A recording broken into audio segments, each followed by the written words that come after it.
So here we are once again. We have another anime adaptation that nobody asked for in the form of Cowboy Bebop from Netflix. And just like Death Note before it, they felt the need to sprinkle in a little bit of faux diversity. Now, a lot of people in my comments on my social media ask me why I care so much when characters get tokenized in the way that L was tokenized in Death Note. And the reason for that is very simple. We are not interchangeable. Black people are not interchangeable with white people. White people are not interchangeable with black people. And the idea that you can just cast another person and do a palette swap and that person be the same as the character that you're trying to portray is ludicrous. That's not how this works. The character was designed in such a way upon their inception, and they should continue to be that way because that is how the audience knows that character to be. That's what makes them recognizable. In this particular case, we are talking about Jet Black. Now, Jet Black in Cowboy Bebop is the captain of the Bebop, and he has been cast as Mustafa Shakir, I do believe is the brother's name, who played Bushmaster in Luke Cage. He also played Papa Voodoo in American Gods. Good actor. I actually enjoy the brother's work. However, he is not Jet Black. Is it just because he's black that he's not Jet Black? No. He's not Jet Black for a number of reasons, but if we're talking about aesthetics, Jet Black is a former police officer, which I find hilarious in of itself, considering the current climate, that you would cast a black man as a former police officer turned bounty hunter in this particular series, but you know, that's neither here nor there. But what is relevant is the idea that Cowboy Bebop already has a pretty diverse cast of characters. So the idea that one of them needed to be race swapped and tokenized in order to make this particular adaptation work is insane. But then again, it's also insane to have a nearly 50-year-old man playing a 27-year-old character. Talking to you, John Cho. Yeah, I don't think that anybody was fooled by this nonsense. Or having a diminutive, really six at best Daniela Pineda playing Faye Valentine, who is known in the anime to be A, super attractive, and B, let's just say that B isn't her particular size, but it's definitely Daniela Pineda's. But, you know, we don't want to shame anybody for not having the assets to play the role. And getting back to assets, let's talk back about Jet Black. Now, Jet Black playing, or Mustafa Shakir rather, playing Jet Black actually puts the series in kind of a weird situation. You see, one of the nicknames that Jet Black has in the anime, which they'll probably never mention in the adaptation, is he is called the Black Dog. Now, on its face, that means nothing because Jet Black has no racial connotation that would make this at all offensive. But now that the race has been swapped, you see the problem. You can't call a black man the Black Dog. It just doesn't work. And the reason that the character is called the Black Dog is because once he sinks his teeth into a particular case or issue, he never lets go. And so, again, it doesn't become racial until you race swap the character. But that's, again, just something minor that is going to be an issue for this adaptation.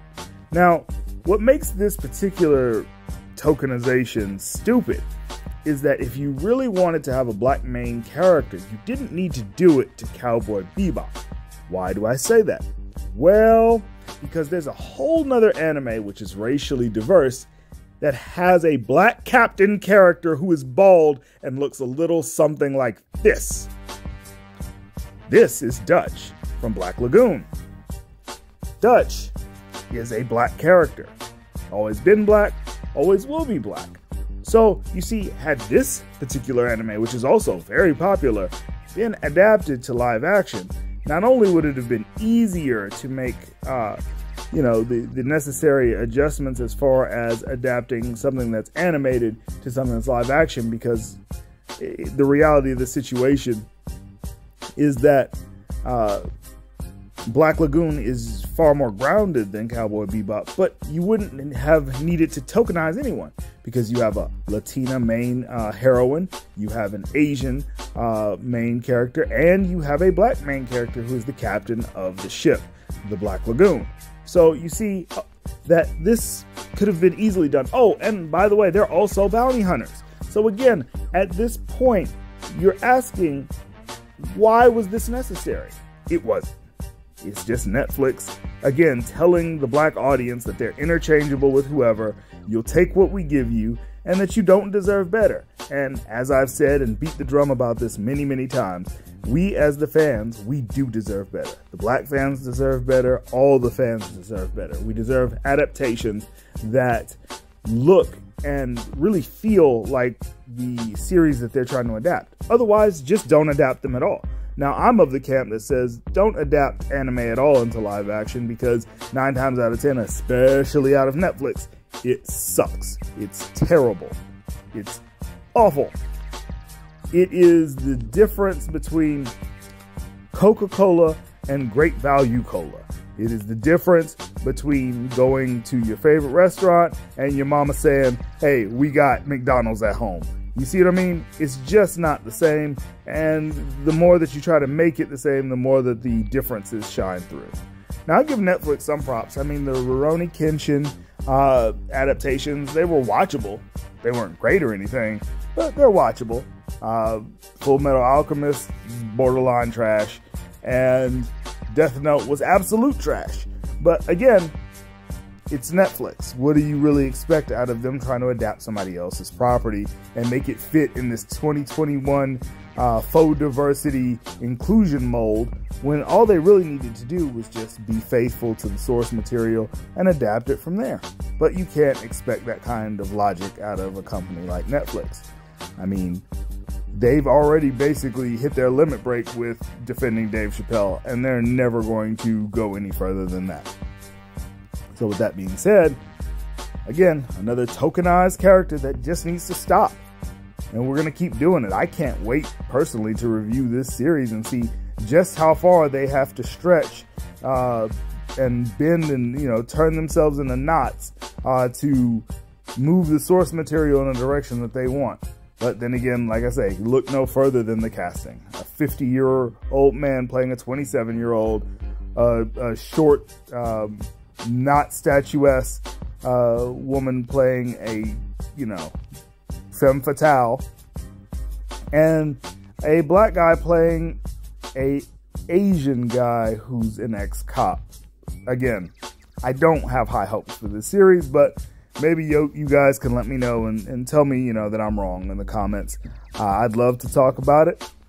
I'll see you guys on the next one. If you feel like I've earned your like and or your subscription, hit the buttons, and we'll see you on the next one, guys. 8-Bit Heroes out.